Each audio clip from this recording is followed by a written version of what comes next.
Good morning. Good morning. This is a beautiful day yesterday. We're on the range shooting long distance. Okay, shooting out to 600 yards.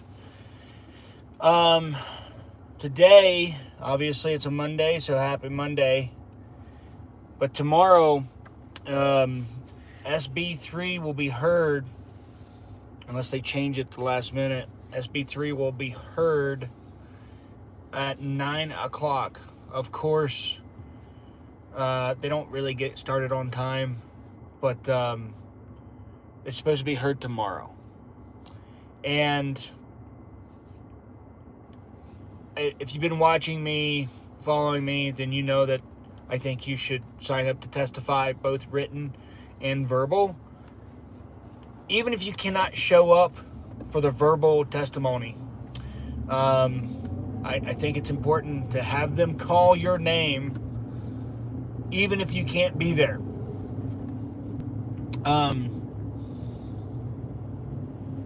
So go and sign up today for tomorrow.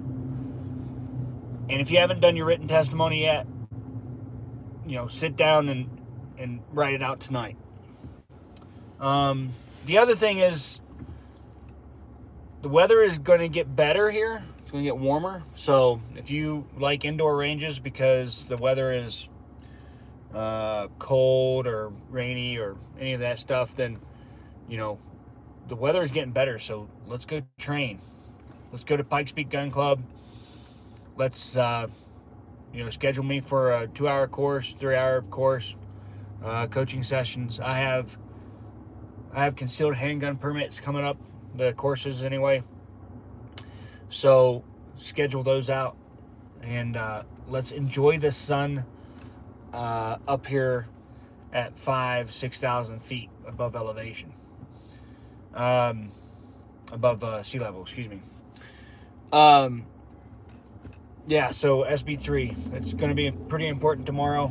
I'm going to try to be there. Depends on what's happening for my work and what my boss says.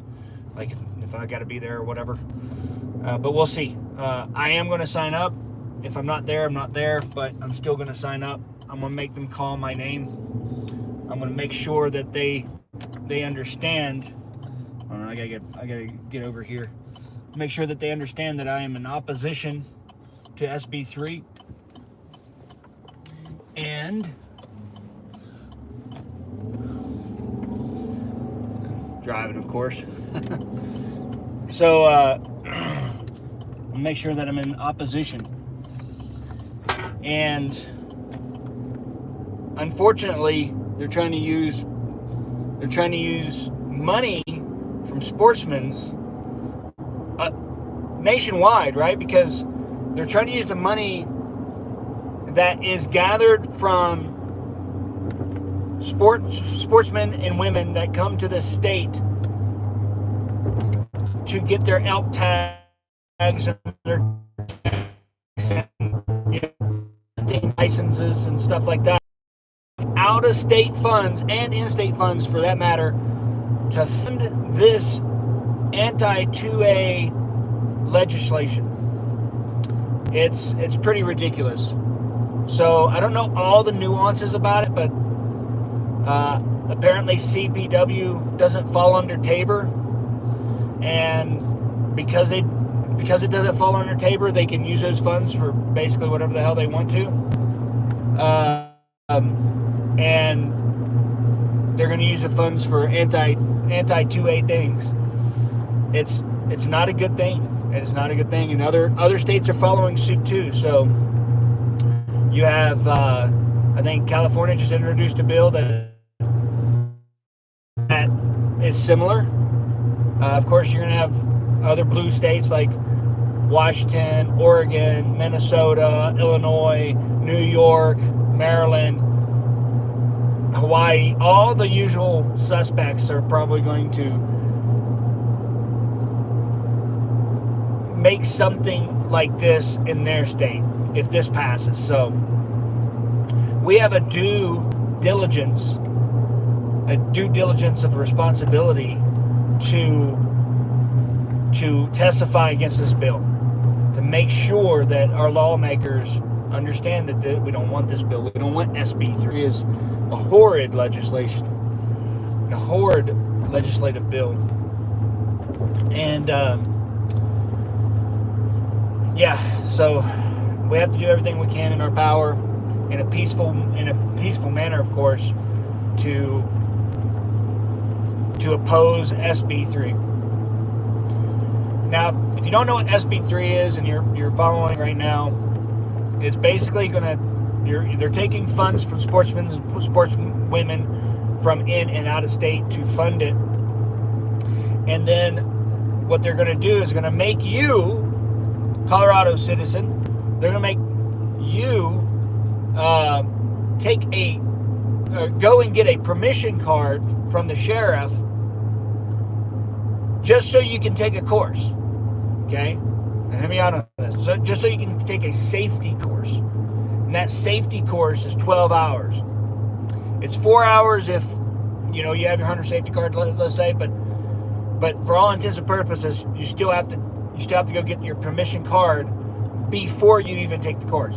So you get the permission card, then you go take this damn course, and then after that, after you pass the course, of course, then you can go and buy a specified semi-automatic. So there's going to be two background checks. Excuse me. There's going to be two background checks in this whole process. The first background check is when you go and get your permission card from the sheriff. The second background check is when you go and buy the specified semi-automatic. So for those of you who may not have a lot of money that still want to exercise your Second Amendment right, then you're probably going to be out, or you're going to have to borrow money or whatever, and that's no good for anybody.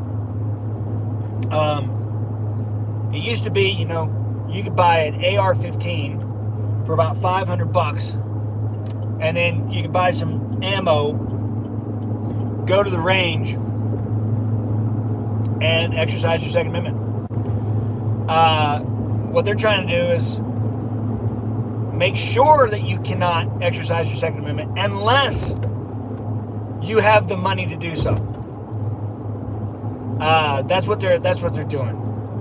They're limiting every citizen out there who may be struggling, or maybe they're not struggling, or maybe they have other priorities. For example, family, paying off student debt, maintaining a vehicle, so on and so forth. They have other priorities where that money is allocated, their personal money is allocated to these other responsibilities they have in their life. So then they're going to go, well, throw their hands up, like, well, I don't need a gun then if it's going to be that expensive. And that's the whole point. That's what they want to do. They want to make it so expensive that the everyday average citizen just throws their hands up. And says, you know what? I don't need a gun anyway, right?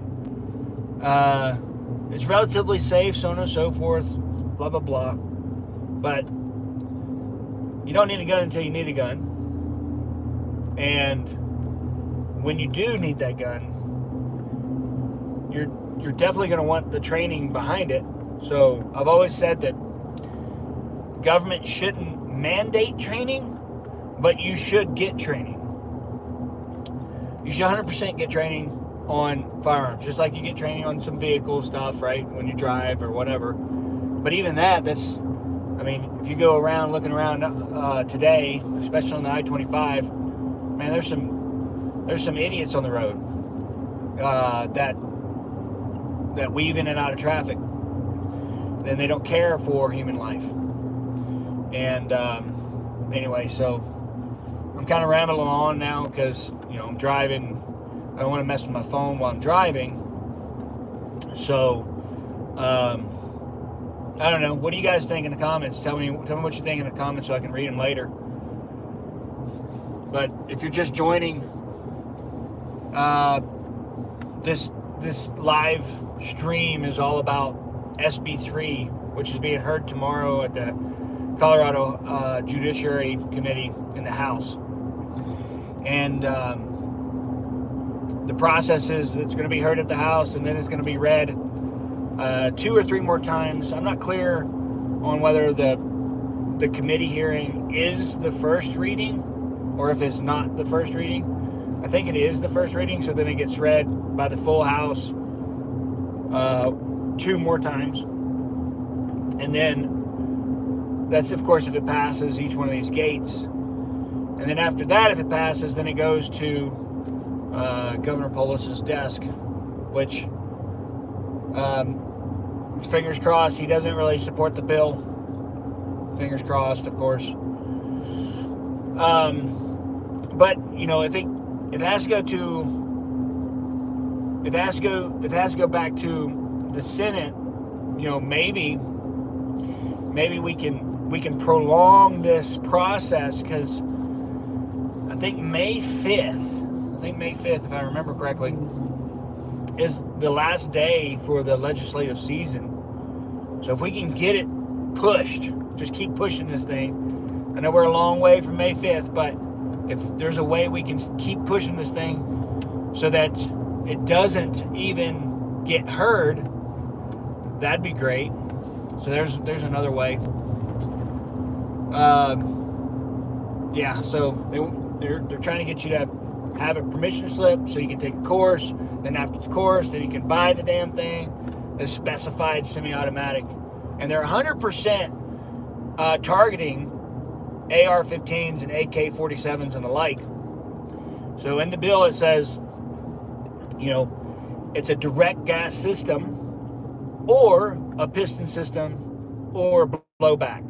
So for direct gas, most of your AR-15s are direct gas systems. So you fire the cartridge, the projectile goes down the barrel, the gas behind the projectile goes into a little tube.